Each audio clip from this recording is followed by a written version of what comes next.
প্রথম দিন আমাদের 7 খণ্ড লাশ আমরা উদ্ধার করেছিলাম। আজকে সেই 7 খণ্ডেরই 2টা খণ্ড আমরা গতকাল উদ্ধার হয়নি। আজকে আসামি দেখানো মতে আমরা অন্য স্থান থেকে আবার 2 খণ্ড উদ্ধার করেছি।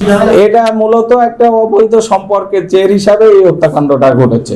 এতগুলো টুকরো করা হয়েছে আবেগ এবং রাগের বশবর্তী হয়ে।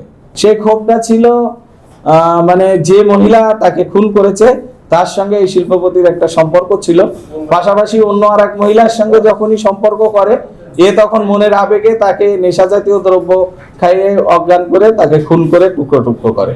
তাকে তো দুধের সাথে নেশা জাতীয় দ্রব্য খাওয়ানো হয়েছিল এবং সে যখন অজ্ঞান হয়ে গেছে তখন তাকে টুকরা টুকরা করা হয়, জবাই করে টুকরা টুকরা করা হয়। এবং সে বিভিন্ন সময় ফেলছে। সে প্রথমে পাঠাও ভাড়া করে ফেলছে, তারপরে আবার অন্য সময় একটা সিএনজি ভাড়া করে বাকি অংশ অন্যদিকে ফেলছে।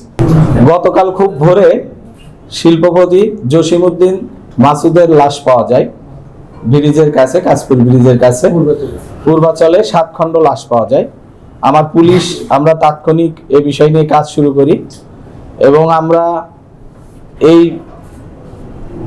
একটা অজ্ঞাতনামা লাশ আমরা এটা সূত্র খুঁজতে থাকি এবং গুলশান থানার একটা জিডিকে কেন্দ্র করে সূত্র খুঁজে আমরা এর মূল আসামি রুমা তাকে আমরা গ্রেপ্তার করি এবং এই রুমার সাথে শিল্পপতির একটা সম্পর্কের জের আমরা পাই এবং সেই সম্পর্কের পরিণতি হিসাবে এই খুনটা রুমা নিজেই করেছে বলে প্রাথমিকভাবে আমাদের কাছে স্বীকারোক্তি দিয়েছে।